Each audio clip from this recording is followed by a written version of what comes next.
ईमान वालो अल्लाह से डरो। वल तंदुर नफ्सु मा कद्दमत, और चाहिए कि हर नफ्स जायजा ले, मुहासबा करे कि उसने आइंदा के लिए क्या नेकियां आगे बढ़ाई है, क्या नेक काम किया है इन क़यामत के दिन के लिए, यौम आखिरत के लिए। वत्तकुल्लाह, फिर अल्लाह के अल्लाह ए बंदो फिर अल्लाह से डरो। इन्नल्लाह खबीरुम बिमा तामलून, बेशक अल्लाह तुम्हारे तमाम कामों की खबर रखने वाला है कि तुम कितने पक्के नमाजी हो।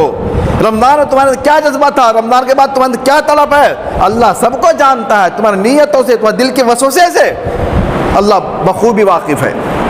वला तकूनू कल्लज़ीना नसुल्लाह फअनसाहुम अनफुसहुम, फिर आगे अल्लाह रब्बुल आलमीन ने इस उम्मत को बड़ी अच्छी नसीहत की है, मुशफ़िक़ाना अंदाज में, रहीमाना अंदाज में, कि मेरे बंदो तुम उन लोगों के मानद मत हो जाना जिन्होंने अल्लाह को भुला दिया था।